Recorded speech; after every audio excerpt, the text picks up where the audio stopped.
దేవుని పరిశుద్ధ గ్రంథంలో నుండి 2వ దినవృత్తాంతముల గ్రంథం 13వ అధ్యాయం 20-21 వచనాలు మనము చదువుకుందాం. అబీయా బ్రతికిన కాలమున యెరోబాము మరల బలము పొందలేదు. యెహోవా అతని మొత్తినందుచేత అతడు మరణమొందెను. అబీయా వృద్ధి నొందెను. దేవునికి స్తోత్రం.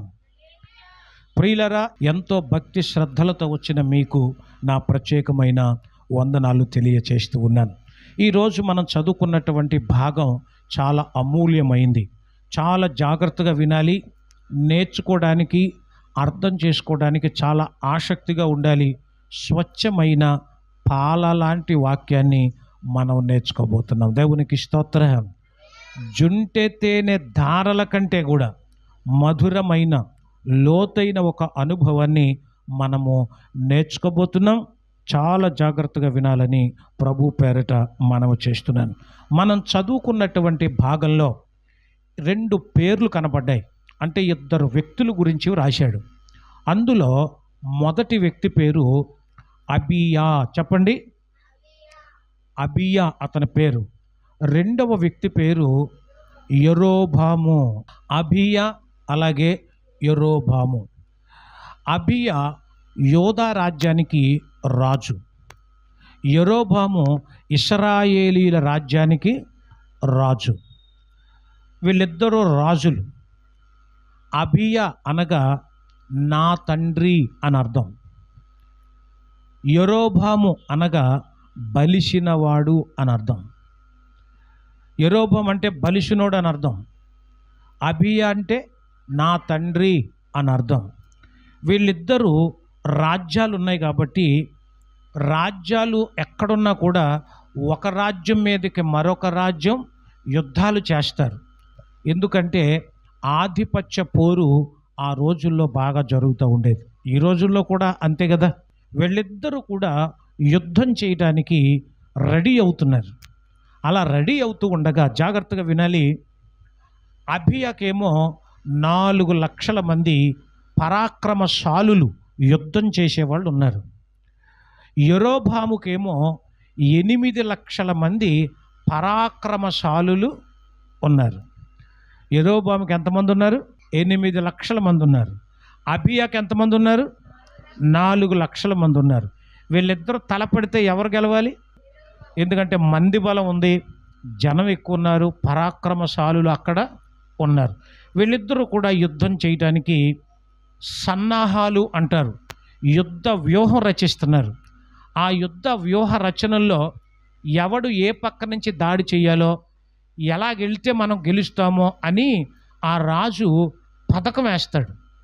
అందుకని యెరోబాము ఏం చేశాడంటే 8 లక్షల మంది పరాక్రమశాలులను, యుద్ధం చేసేవారిని తన ముందుకు పిలిచి అన్నాడు, అరే మీరు 2 భాగాలుగా విడిపోండి.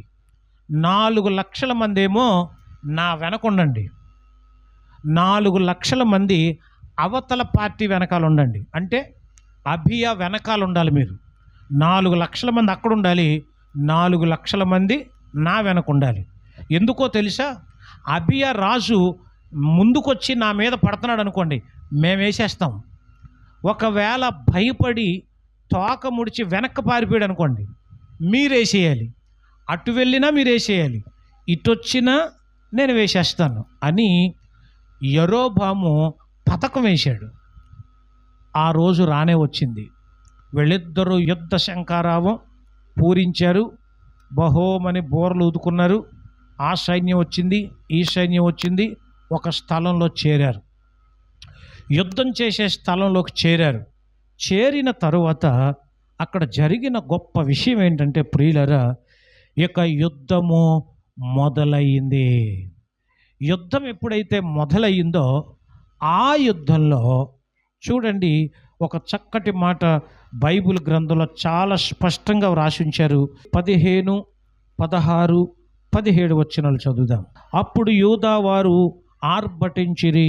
యూదావారు ఆర్భటించినప్పుడు యెరోబామును ఇశ్రాయేలు వారందరూ అబియా ఎదుటను యోదా వారి ఎదుటను నిలువలేకుండానట్లు దేవుడు వారిని మొత్తినందున ఇశ్రాయేలు వారు యూదా వారి ఎదుట నుండి పారిపోయిరి. దేవుడు వారిని యూదా వారి చేతికి అప్పగించినందున అబియాయును అతని జనులను వారిని ఘోరముగా సంహరించారు. ఇశ్రాయేలు వారిలో 5,00,000 మంది పరాక్రమశాలులు హతులయ్యారు. ఈ ప్రకారము ఇశ్రాయేలు వారు ఆ కాలమందు తగ్గింపబడ్డారు. కానీ యోదావారు తమ పితరుల దేవుడైన యెహోవాను ఆశ్రయించినందు హేతువు చేత జయము పొందిరి. గట్టిగా చపడగొడి ప్రభు యొక్క నామాన్ని మహిమ పరుచుదాం. హల్లెలూయా. 8,00,000 మంది ఉన్నవాడు ఓడిపోయాడు. 4,00,000 మంది ఉన్నవాడు గెలిచాడు. వాడు ఓడిపోయాడు, పారిపోయాడు. అబియా వాళ్ళని తరిమి తరిమి కొట్టేశారు. కండ బలం చూసి, గుండె బలం చూసి, మంది బలం చూసి వెర్రవీగుతూ వ్యూహమేసి వచ్చిన వాడిని ఆర్భటించి వీళ్ళందరూ ఏం చేశారు? తరిమి తరిమి కొట్టేశారు. వాళ్ళందరూ పారిపోయారు. అలా పారిపోయిన తర్వాత జరిగిన విషయం చాలా విషాదకరమైంది. ఎంత విషాదకరమైందంటే, యుద్ధానికి బయలుదేరేటప్పుడు ఇశ్రాయేలీయులు ఉన్నటువంటి దేశంలో పరాక్రమశాలులు 8,00,000 మందిని సాగనంపుతున్నారు. వాళ్ళు 8,00,000 మంది పురుషులు అంటారా, స్త్రీలు అంటారా? పురుషులే. ఇప్పుడంటే ఆడవాళ్ళు యుద్ధం చేస్తున్నారు, కానీ పాపం అప్పుడు అలాగ చేయలేదు అనుకుంటున్నాను కదా. యుద్ధానికి పంపేటప్పుడు భార్య పిల్లలు 8,00,000 మందిని కూడా పంపించేటప్పుడు చెప్పారు, మీరు గెలిచి రావాలి, మీరు విజయంతో తిరిగి రావాలి, మీకోసం మేము ఇక్కడ ఎదురు చూస్తూ ఉంటాం అని చెప్పారు. వీళ్ళందరూ యుద్ధానికి వెళ్ళిపోయారు. యుద్ధానికి వెళ్ళిపోయిన తర్వాత, యుద్ధం అయిపోయిన తర్వాత ఇప్పుడు యెరోబామును తర్వాత 5,00,000 మంది చచ్చిపోయారంటే ఎంతమంది తిరిగి వచ్చారు? 3,00,000 మంది తిరిగి వచ్చారు. ఇప్పుడు 3,00,000 మంది చూశారు, మిగతా వాళ్ళు ఎక్కడ కనపడలేదు. అప్పుడు విషయం అర్థమైంది. వీళ్ళ చిరిగిపోయిన చొక్కాయలు, విరిగిపోయిన ఆయుధాలు అవన్నీ చూసి, అంటే మీరు ఓడిపోయారన్నమాట. మిగతా 5,00,000 మంది ఏరి అంటే దేవుడు వారిని సంహరించాడు, వాళ్ళ చేతికి అప్పగించేశాడు అని వాళ్ళు గ్రహించి, అప్పుడు స్త్రీలందరూ కలిసి, పిల్లలందరూ కలిసి యెరోబాము దగ్గరకు వచ్చి చుట్టూ చేరి అడిగారట, యెరోబామా, నువ్వు రాజువని, యుద్ధం చేస్తావని, నువ్వేదో వీరుడు అని నీ వెనకాల పంపిస్తే ఈరోజు 5,00,000 మందిని పొట్టన పెట్టుకోవడానికి నువ్వు కారణమయ్యావు. మా అందరి ఉసురు పోసుకున్నావు నువ్వు. మన భాషలో చెప్పుకోవాలంటే ప్రతి స్త్రీ మెడలోనూ తాళి తెంపేశావు నువ్వు. మమ్మలను విధవరాలను చేశావు. మా పిల్లలను దిక్కులేని అనాథలను చేశావు. ఏం మనిషివయ్యా నువ్వు? ఏం జాతకమయ్యా నీది? ఏం జన్మయ్యా నీది? ఏం పుట్టకయ్యా నీది అని చెప్పి యెరోబామును వాళ్ళందరూ కూడా అపహాస్యం చేయటం ప్రారంభించారు.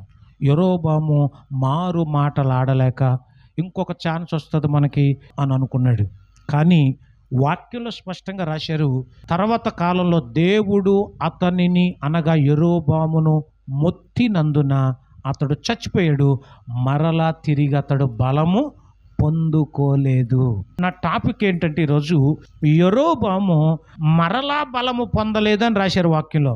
మరలా బలం పొందలేదంటే ఒకసారి కోల్పోయిన తర్వాత మెల్లమెల్లగా కోలుకుంటాం. కొన్నిసార్లు మనం ఒక నష్టం జరిగిన తర్వాత మెల్లమెల్లగా కోలుకుంటాం. మనం ఒక పంట నష్టం కానివ్వండి, ఒక ఆస్తి నష్టం కానివ్వండి, ఒక బలం కానివ్వండి, ఏదైనా కోల్పోతే మరలా తిరిగి మెల్లమెల్లగా పుంజుకునే అవకాశం ఒకటి ఉంటుంది. కానీ యెరోబాముకు అలా జరగల. యెరోబాముకు దేవుడు అవకాశం ఇవ్వాల. మరలా తనకి బలము మరలా తిరిగి రాలేదు. బైబిల్ గ్రంథంలో ఒక మహాబలవంతుడు ఉన్నాడు. చెబుతారు అతని పేరు సంసోను. సంసోను మహాబలవంతుడు. దేవుడు నాజీరు చేయబడ్డావు నువ్వు, నీ తల మీద ఉన్న వెంట్రుకలు తీయకూడదు అన్నాడు. కానీ ఒక స్త్రీ మాట విని మోసపోయి లోబడిపోయి తన సీక్రెట్ చెప్పేశాడు. వెంటనే ఫిలిష్తీయులు అందరూ వచ్చి తనకు గుండు చేశారు. బలమంతా పోయింది. అప్పుడు ఒక స్తంభానికి కట్టేశారట. తిరగలు విసురుతున్నాడు, గానుగులాగా తిరగలు విసురుతున్నాడు.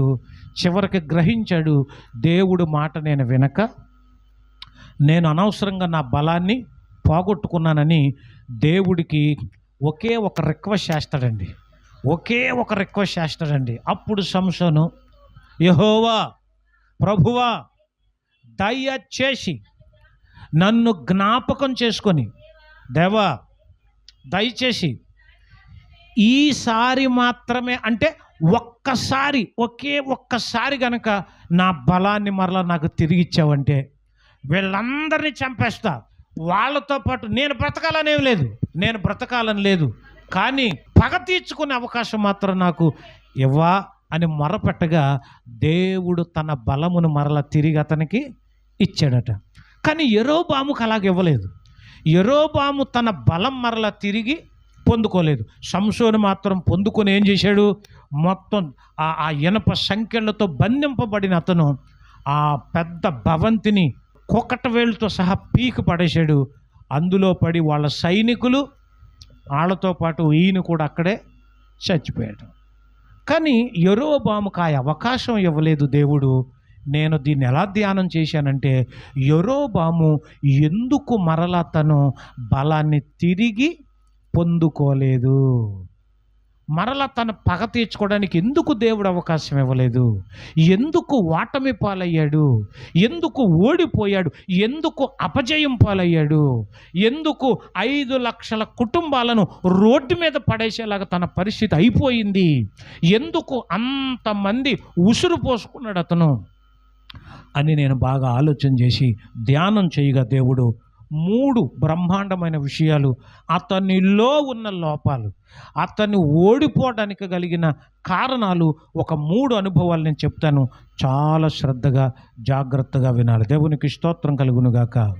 1, నెంబర్ 1, ప్రజలు పాపం చేయుటకు అతడు కారణమయ్యాడు. 1 రాజుల గ్రంథం 15వ అధ్యాయం 30వ వచనం. తాను చేసిన పాపముల చేత ఇశ్రాయేలు వారు పాపము చేయుటకు కారకుడై యెరోబాము ఇశ్రాయేలు దేవుడైన యెహోవాకు కోపము పుట్టించగా ఇలాగు జరిగెను. ఎలాగు జరిగెను? అంతమంది ఓడిపోవడానికి, అంతమంది కుటుంబాలు రోడ్డున పడడానికి అతడు చేసిన పనేంటో తెలుసా? తాను పాపం చేస్తూ తనతోనే ఉంచుకోలేదు, తన ప్రజలు కూడా పాపము చేయటానికి అతడు ఏమయ్యాడట? కారణమయ్యాడు. వాళ్ళందరినీ తప్పు మార్గంలోనికి నడిపించేశాడు, దేవుని మీద మనసు లేకుండా చేసేసాడు. అందుకని దేవుడు అతన్ని ఏం చేశాడనమాట? ఓడించేశాడు అని ఇక్కడ మనము చదువుతున్నాం. మన కుటుంబాలలో కానీ, మన యొక్క కాపురాలలో కానీ, మన సమాజంలో కానీ, మన చదువులలో కానీ, మన భవిష్యత్తులో కానీ, మన ఆధ్యాత్మిక జీవితంలో కానీ కొన్నిసార్లు మనము ఓటమిని చవి చూసినప్పుడు, అపజయం పొందినప్పుడు ఎందుకు ఇలా జరిగింది అని బేరీజు వేస్తాం చూసారా? ఎందుకు అలా జరుగుతుంది అంటే, ఎదుటివాడు పాపం చేయడానికి నువ్వు కారణం కాకూడదు. అది యెరోబాము చేసిన మొదటి తప్పు ఏంటంటే, ప్రజలందరూ పాపం చేయటానికి ఎవరు కారణమయ్యారు? యెరోబామే కారణమయ్యాడు. ఒక సామెత ఉంది, తాను చెడిన కోతి వనమంతా చెడిపింది అని ఒక సామెత ఉంటుంది.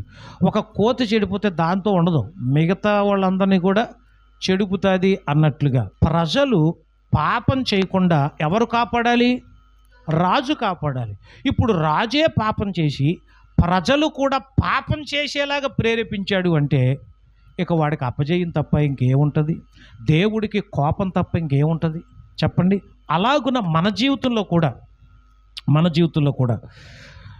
ఏ కుటుంబంలో అయితే మనం ఉన్నామో, ఏ యాజమాన్యంలో మనం ఉన్నామో, ఏ అధికారంలో మనం ఉన్నామో, మన క్రింద ఎవరైతే ఉంటారో వాళ్ళు, మన స్నేహితులు కానివ్వండి, బంధువులు కానివ్వండి, మన చుట్టుపక్కల వాళ్ళు పాపం చేయటానికి మనం కారణం కాకూడదు. దొంగతనం చేస్తారంటే వాళ్ళే చేస్తారా?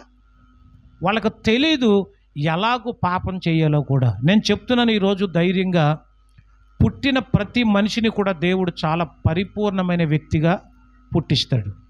యథార్థవంతులుగా పుట్టిస్తాడు. మరి పాపం ఎలా నేర్చుకుంటాడు? అమ్మ అనే పదం ఎలా నేర్చుకుంటాడు వాడు? వాళ్ళ అమ్మ చెప్పుద్ది, అమ్మ అమ్మ అను అని. వాడు ఏమన్నా సరే కదా, మంచి మాటలు నేర్పించడం, మంచి బుద్ధులు నేర్పించడం. చిన్న వయసులోనే పిల్లలు ప్రార్థన చేయటం ఎలా నేర్చుకుంటారు? హన్న వాళ్ళ పిల్లోడికి ఏం చేసిందట? 3 సంవత్సరాల వయసులోనే ఈ యాజకత్వం ఎలా చేయాలో నేర్పింది. దేవునికి స్తోత్రం. నువ్వు యాజకుడివే, నిన్ను యాజకత్వానికి నేను అప్పగిస్తున్నా. నువ్వు యాజకుడు అవ్వాలి, నువ్వు పెద్ద ప్రవక్త అవ్వాలి. నిన్ను మొక్కుకుని నేను కనుక్కున్నాను, నిన్ను దేవుని అడిగి పొందుకున్నా, దేవుడికి ఇచ్చేస్తానని చెప్పా. నీ వస్త్రధారణ ఎలా ఉండాలి? పిచ్చి పిచ్చి బట్టలు వేస్తే ఒప్పుకోలేదు ఆవిడ. దేవునికి స్తోత్రం కలుగును గాక. ఆమె కుట్టించిందంట బట్టలు, ఆమె చేతితో కుట్టి అంగీని ఇచ్చి నువ్వు యాజకుడు అవుతావు, ఇలాగే తొడుక్కోవాలి, నువ్వు ఇలాగే ఉండాలి. చాలా మంచి తల్లి అనిపించింది నాకు. దేవుని నామానికి స్తోత్రం కలుగును గాక. ఈనాడు పిల్లల పరిస్థితి చూడండి, యవ్వనస్తుల పరిస్థితి చూడండి, వాళ్ళ వస్త్రధారణలు చూడండి, వాళ్ళ యొక్క అలవాట్లు చూడండి, వాళ్ళ పనులు చూడండి.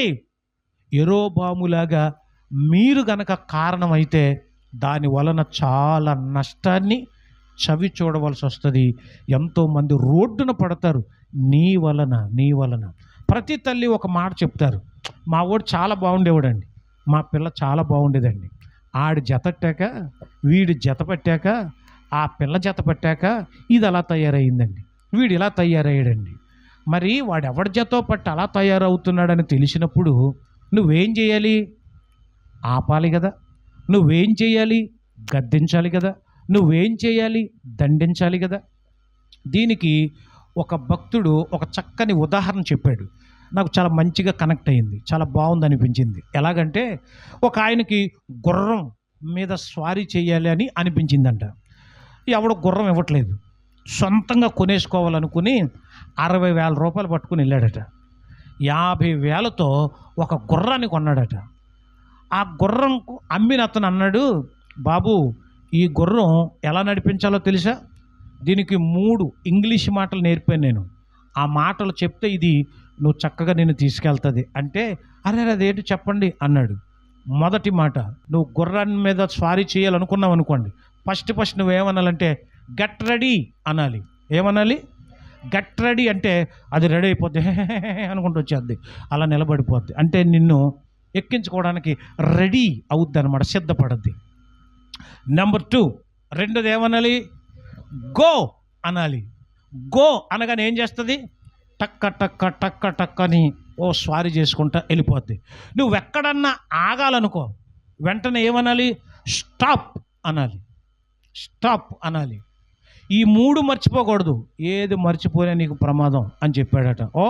ఎందుకు మర్చిపోతాను అని చెప్పి 50,000 రూపాయలు అతనికి ఇచ్చేసి మిగిలిన 10,000 రూపాయలతో దానికి చక్కగా వస్త్రాలు కూడా చక్కగా వేసి దానికి ఒక కలజోడు పెట్టి దాన్ని చక్కగా చేసి రెడీ అయిపోయి, కొత్త కదా, చాలా ఎక్సైటింగ్ ఉంది, ఎప్పుడు ఎక్కేయాలా, ఎప్పుడు స్వారీ చేసేలా, తన కోరిక తీర్చుకోవాలని ఉబలాటం అంటారే, ఆరాటంతో ఉన్నాడు.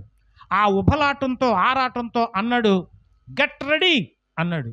వెంటనే గుర్రం ఏం చేసింది? రెడీ అయిపోయింది, రెడీ అయిపోయి వచ్చేసింది. వెంటనే తర్వాత అన్నాడు గో అన్నాడు. ఇప్పుడు ఏమైంది? పరిగెత్తేస్తుంది, టక్క టక్క పరిగెత్తేస్తుంది. గాల్లో తేలిపోయినట్టుంది మనోడికి, మేడలు ఎక్కడికో మేఘాల మీద వెళ్ళిపోయినట్టుంది. టక్క టక్క టక్క టక్క వెళ్ళిపోతుంటే అస్సలు బలి అనిపించింది మనోడికి. కొన్నిసార్లు ఆనందం కూడా హద్దు మీరితే పాస్వర్డ్ మర్చిపోయినట్టు మనోడు ఆ స్టాప్ అనే ఓడి మర్చిపోయాడు కదా. కొంతమంది మర్చిపోతారు, ఆనందం ఎక్కువైతే ఏమవుతుంది? చేయాల్సింది మర్చిపోతాం. ఆ స్టాప్ అనే పదం మర్చిపోయాడు. అది ఏంటబ్బా అనుకుంటున్నాడు. అయినా పర్లేదు వెళ్ళిపోతుంది కదా అని వెళ్ళిపోతున్నాడు. ఈ లోపల రైల్వే ట్రాక్ ఒకటి వచ్చిందంట, దాటేద్దాం అనుకున్నాడు. ఈ లోపల రైలు వస్తుంది, అనుకుంటా రైలు వస్తుంది. అప్పుడు ఏం చేయాలి? ఇతను ఆపేయాలి. ఏమనాలి? వాడు స్టాప్ అనలా పోతున్నాడు. ఏయ్ ఆగవే, ఆగు, రైలు వస్తుంది, ఆగు అంటున్నాడు. అదేమో ఏంటేంటో వాగుతున్నాడు అంటే నేను ఇంకా ఫాస్ట్గా అనుకుంటుంది అది. ఎందుకంటే 3 మాటలు తెలిసి దానికి. 1 gut ready, 2 go, 3 stop. Stop అంటే ఆగిపోద్ది. కానీ వీడు స్టాప్ అనే మాట తప్ప అన్నీ అంటున్నాడు.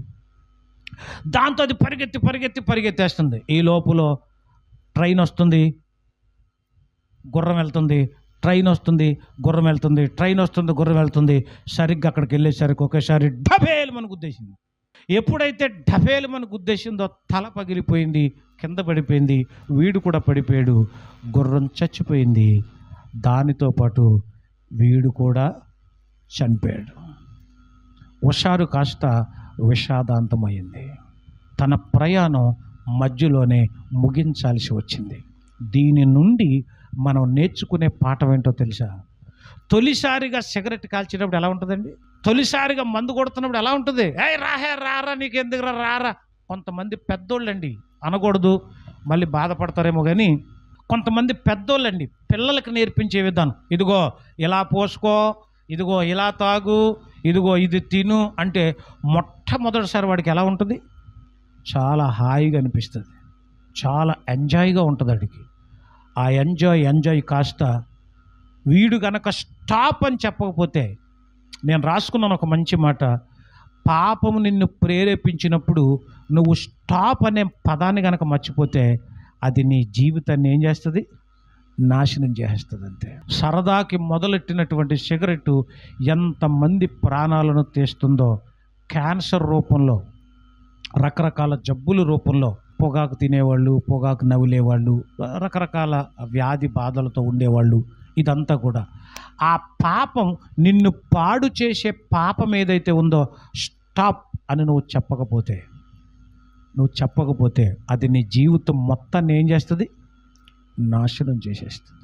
పాపమైనా అంతే. చదువుకునే టైంలో చక్కగా చదువుకోవాలి. చదువు కాదు అని వేరే ఏ వేషాలు వేసినా అది మన నాశనానికి నడిపిస్తుంది. మొన్న ఒక ఆవిడ, మన ఆంధ్రాకు సంబంధించిన ఆవిడ అనుకుంటా, కూలి పని చేస్తూ PhD చేసింది ఆవిడ. చాలా ఆనందం అనిపించింది. భర్తనేమో పనికి, పిల్లలనేమో స్కూల్కి పంపి తను ఇళ్లల్లో పని చేసుకుంటూ PhD చేసింది ఆవిడ. PhD చేసింది. అసలు ఎలా మాట్లాడాలో కూడా తెలియట్లేదు ఆవిడకి. అస్సలు నాకు ఎంత ఆనందం అనిపించిందో. అంటే డిజైర్ స్ట్రాంగ్గా ఉంటే పరిస్థితులు ఏది మనకు ఆటంకం కాదు అనడానికి అదొక మంచి ఉదాహరణ ఏమో అని అనిపించింది. నా ప్రియమైన దేవుని పిల్లలారా, పాపం నిన్ను ప్రేరేపిస్తున్నప్పుడు వెంటనే నువ్వేం చెప్పాలి? దానికి స్టాప్ అని చెప్పాలి. పిల్లలు ఇప్పుడు గేమ్స్కి బాగా అలవాటు పడుతున్నారు. సెల్ ఫోన్లో ఏ గేమ్ అయినా సరే మనం నొక్కకుండానే వచ్చేస్తున్నాయి, అవి ఆటోమేటిక్గా వచ్చేస్తున్నాయి. వచ్చినప్పుడు పైన ఒక ఇంటూ మార్క్ ఇస్తాడు, లేకపోతే కింద క్లోజ్ అని ఇస్తాడు, ఓపెన్ అని ఇస్తాడు. క్లోజ్ అనేది సరిగా కనపడదు, ఇంటూ మార్క్ అనేది సరిగా కనపడదు, ఓపెన్ అనేది మాత్రం బాగా కనపడుతుంది. ఎక్కడ వేలు పెట్టినా అది ఓపెన్ అయిపోతుంది. కానీ స్టాప్ అనేది మాత్రం చాలా చిన్నగా ఇస్తాడు, దాన్ని ప్రెస్ చేస్తే మాత్రమే ఆగుద్ది. కానీ ఇప్పుడు మన వాళ్ళకి ఎగ్జైటింగ్ గుర్రం ఎక్కినోళ్ళగా స్టాప్ అనేది ఆపకుండా ఆ గేము తొలిసారి చూసి అరే భలేగా ఉంది. గేమ్స్ అన్నీ కూడా ఎదుటోని చంపేసేయి, ఎదుటోని కొట్టేసేయి, ఎదుటోని తుపాకుతో పేల్చేసేయి, ఇలాంటి గేమ్స్ కదా అందులో ఉండేవన్నీ కూడా. అలాగూ గేమ్స్కి అలవాటు పడి సరదాగా ఆడుకుంటున్నారులే అని అనుకుంటున్నాం. అలాంటి గేమ్స్కి కనుక అలవాటు పడ్డాడంటే వాడి జీవితం రోడ్డున పడినట్టే. కాబట్టి నేను ఏం చెప్పాలనుకుంటున్నానంటే, యెరోబాము అనేక మంది పాపం చేయటానికి ఏమయ్యాడు? కారణమయ్యాడు. మరి మనం ఎవరైనా పాపం చేయటానికి కనుక కారణమైతే వాళ్ళను మన చేతులారా రోడ్డు మీద పడేసిన వాళ్ళం అవుతాం. ఆ రీజన్ బట్టి యెరోబాముకు సైన్యం ఉంది, యెరోబాముకు బలం ఉంది, అయినా సరే దేవుడు ఓడించాడు. యెరోబాము ఎందుకు పనికిరాని వాడిగా పడున్నాడు. 5 లక్షల కుటుంబాలను రోడ్డును పడేశాడు. నా ప్రియమైన దేవుని పిల్లలారా, జాగ్రత్త. దేవుడికి వ్యతిరేకంగా రూపించబడిన ఏ ఆయుధము వర్ధిల్లదు. ఒక లోతైన స్వచ్ఛమైన పాల లాంటి వాక్య భాగమును మనము ధ్యానం చేశాం. నేను ఒక నిరుపేద సేవకుని, పేదరికం నన్ను వెక్కిరిస్తూనే వచ్చింది. ఇప్పటికీ నన్ను చూసి అది పక్కపక్క నవ్వుద్ది.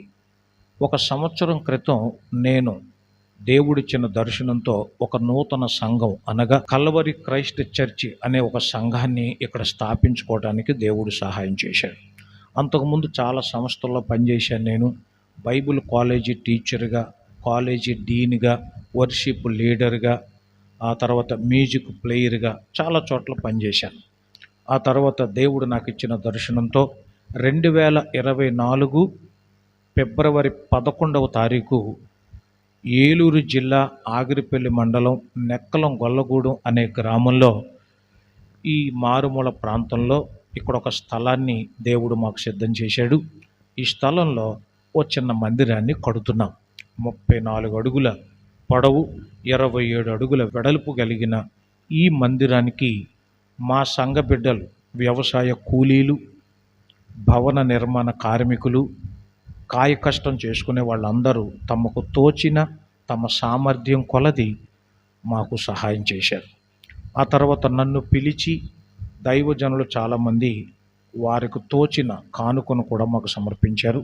ఇవన్నీ మా మందిరం యొక్క నిర్మాణపు పనుల్లో మేము ఖర్చు చేశాం. మీకు నిజంగా పరిశుద్ధాత్మ దేవుడు కనుక ప్రేరేపిస్తే ఈ దీన సేవకుడు, ఈ చిన్న సేవకుడు కడుతున్నటువంటి ఈ మందిరానికి మీ వంతు సాయంగా కొద్దో గొప్ప సహాయపడితే మేము దేవుని చాలా స్తుతిస్తాం. అదర్వైజ్ మీరు సిన్సియర్గా ప్రేర్ చేయండి. ఏదో ఒక మార్గంలో దేవుడు మాకు మంచి సహాయం చేసేటట్లుగా. తలుపులు లేవు, ప్రజెంట్ అర్జెంట్ ఏంటంటే తలుపులు లేవు, కిటికీలు లేవు. మా మందిరానికి ప్లాస్టింగ్ చేసాం కానీ తలుపులు కిటికీలు లేవు. వడ్రంగి మేస్త్రిని తీసుకొచ్చి కాలిక్యులేట్ చేస్తే 79,000 అవుద్ది అన్నాడు. ఆల్మోస్ట్ 80,000 రూపాయలు. ఆ తర్వాత పైన సీలింగ్ అంటే పైన ఐరన్ షీట్ వేశాం కాబట్టి వేడి దిగకుండా విశ్వాసులందరికీ సౌకర్యార్థంగా పైన సీలింగ్ వేసే మేస్త్రి గారిని పిలిచి అడిగితే ఆయన 85,000 రూపాయలు ఖర్చు అవుద్ది అని అన్నారు. ఆ తర్వాత కింద ఇంకా మేము ఫ్లోరింగ్ కూడా సరిగా చేసుకోలేదు. టైల్స్ వేయాలి అని అంటే దానికి కూడా 80,000 రూపాయలు అవుద్దన్నారు. ఈ 3 పనులు కొంచెం అర్జెంటుగా చేయవలసిన పనులు అన్నమాట. మీరందరూ కూడా ప్రార్థన చేస్తారని, లేదు మీరు స్వయంగా వచ్చి ఇక్కడ మా చర్చిని చూసి, మా ప్రాంతాన్ని చూసి పరిశుద్ధాత్మ దేవుడు మీకు ప్రేరేపించిన కొలది మీరు ఆ విధంగా కూడా మాకు సహాయం చేయొచ్చు. ఒకవేళ మీరు ఫోన్పే నెంబర్ అడుగుతారేమో, గూగుల్ పే నెంబర్ అడుగుతారేమో, ఆ నెంబరు నా ఫోన్ నెంబరు, నా వాట్సాప్ నెంబరు, నా యూట్యూబ్ ఛానల్ నెంబరు ఒకటే నెంబరు 9441060776. ఈ నెంబర్కి మీరు ఏదైనా కొద్దిగా సహాయం చేసినా చాలు. 10 మంది కలిసి ఒక కష్టాన్ని పంచుకుంటే చాలా తేలిక అవుతుంది అంటారు కదా. అలాగా చాలా ఇబ్బంది పడుతున్నాం ప్రజెంటు మేము ఈ నిర్మాణాన్ని పూర్తి చేయడానికి. కాబట్టి మీ వంతుగా మీ సహాయం చేస్తారని మేము ఎంతగానో విశ్వసిస్తున్నాం. చాలా చోట్లకు వెళ్ళి మరి ప్రభు యొక్క వాక్యాన్ని కూడా ప్రకటించే అవకాశం ప్రభు ఇచ్చారు. చాలామందిని ముఖాముఖిగా కలిసినప్పుడు చాలా సంతోషం వేస్తుంది. స్నేహితులారా, సహోదరి సహోదరులారా, దైవ సేవకులారా, ఈ దీన సేవకుని కాస్త జ్ఞాపకం చేసుకుని ప్రోత్సహించి దేవుని యొక్క నామాన్ని మహిమపరుస్తారని కోరుతున్నాం. మీ అందరి సహాయ సహకారం కోరుతున్నాం. God bless you.